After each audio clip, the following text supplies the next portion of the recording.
एक छोटे से खूबसूरत गांव में जो सरसब्ज पहाड़ियों और हरे भरे खेतों के दरमियान बसा हुआ था, एक लड़का रहता था जिसका नाम सैफ था। गांव की तंग कच्ची गलियां और छतों पर घास वाले छोटे छोटे मकान थे और यहाँ के लोग एक दूसरे को अच्छी तरह जानते थे। गांव की जिंदगी सुकून और खुशहाली से भरपूर थी। सैफ एक जिंदा दिल और तजस्सुस से भरा हुआ लड़का था जो हमेशा अपने अर्द गिर्द की दुनिया को जाने के लिए बेचैन रहता था। इसके बाल सियाह थे जो अक्सर उसकी आंखों पर गिर जाते थे और उसकी मुस्कुराहट किसी भी उदास दिन को रोशन कर देती थी। सैफ का खानदान अमीर नहीं था, लेकिन मोहब्बत और खुशियों में वो भरपूर थे।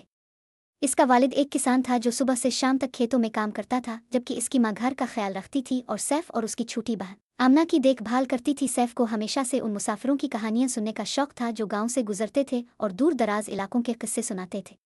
वो अक्सर गांव के कुनवे के पास बैठ जाता और बुजुर्गों की बातों को गौर से सुनता जब वो बहादुरी के किस्से और देवमालाई मखलूकात के बारे में बताते थे। इसका दिल मुहिम जोई के लिए मचलता था, लेकिन इसकी जिम्मेदारियां इसे रोके रखती थीं। वो जानता था कि इसे अपने वालिद की खेतों में मदद करनी है और जब इसकी माँ मसरूफ़ होती थी तो आमना का ख्याल रखना है। एक दिन जब सैफ खेतों में काम कर रहा था, इसने कुछ अजीब देखा। एक छोटी चमकदार शय मिट्टी में आधी दबी हुई नजर आई। तजस्सुस से इसने इसे उठाया और देखा कि ये एक छोटा खूबसूरत नक्शो निगार वाला लकड़ी का संदूकचा था।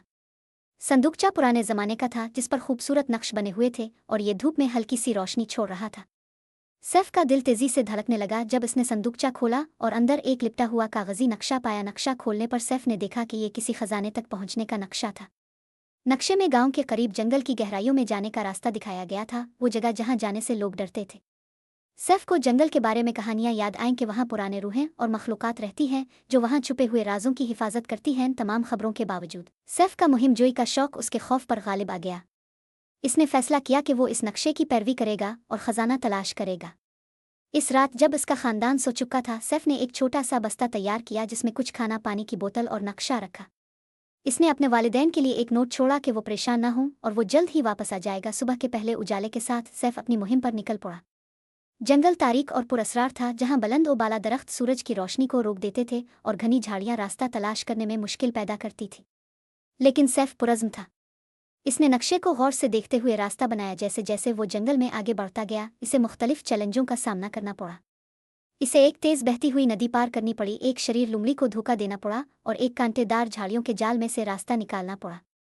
हर चैलेंज ने इसकी बहादुरी और अक्ल का इम्तिहान लिया, लेकिन सैफ आगे बढ़ता रहा, ये जानते हुए कि खजाना करीब है। कई घंटों के सफ़र के बाद सैफ आखिरकार जंगल में एक खिली जगह पर पहुंच गया। इस जगह के बीच में एक अजीम अलशान दरख्त खड़ा था जिसकी जुड़ें बड़े बड़े सांपों की तरह मुड़ती तड़पती थीं। दरख्त की जड़ों के नीचे एक पथरीला दरवाज़ा आधा छुपा हुआ था।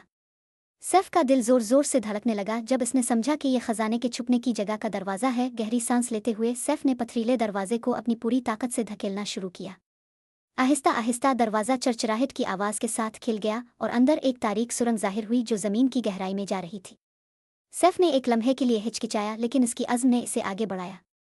इसने अपनी लाई हुई छोटी सी मशल जलाई और सुरंग में दाखिल हो गया। सुरंग लंबी और घूमने वाली थी और जैसे जैसे सैफ नीचे उतरता गया, हुआ सर्द होती गई। आखिरकार वो एक बड़े कमरे में पहुंचा जो सुनहरी रोशनी से भरपूर था। इस कमरे के बीच में एक सतून पर एक खूबसूरत जवाहरात से जड़ा हुआ संदूक रखा था। सैफ एहतराम के साथ इस संदूक के करीब पहुंचा। इसका दिल जोर जोर से धड़क रहा था। इसने संदूक को खोला, सोने चांदी के खजाने की तवक्को करते हुए, लेकिन अंदर इसे कुछ और कीमती चीज़ मिली, एक बड़ी चमकती हुई क्रिस्टल जो नर्म गर्म रोशनी बखेर रही थी। यह क्रिस्टल कोई आम खजाना नहीं था, ये एक अजीम ताकत का मंबा था जो जंगल की कदीम रूहों की तरफ से एक तोहफा था। सैफ ने समझा कि इस क्रिस्टल के जरिए वो अपने गांव में खुशहाली और मसरत ला सकता है।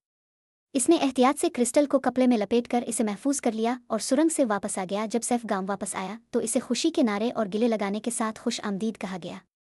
सभी इसकी खैरियत के बारे में फ़िक्रमंद थे। सैफ ने उन्हें क्रिस्टल दिखाया और अपनी मुहिम की कहानी सुनाई। गांव के बुजुर्गों ने इस क्रिस्टल को एक ताकतवर चीज़ के तौर पर पहचाना और फैसला किया कि इसकी तवानाई को गांव की भलाई के लिए इस्तेमाल किया जाए। इस दिन से गांव पहले से ज़्यादा खुशहाल हो गया। खेतों में भरपूर फसलें हुईं, दरिया साफ पानी से भर गए और गांव वाले अमन और खुशहाली में रहने लगे। सैफ गांव का हीरो बन गया, न सिर्फ इसलिए कि इसने सोने और जवाहरात का खजाना पाया, बल्कि इसलिए कि वो एक और भी कीमती चीज़ लेकर आया था, उम्मीद और खुशहाली। और इस तरह सैफ की कहानी गांव के कुनवे के पास सुनाई जाने वाली कई देवमालाई कहानियों में से एक बन गई। एक ऐसी कहानी जिसमें बहादुरी, मुहिम जोई और एक मेहरबान दिल की ताकत को बयान किया गया।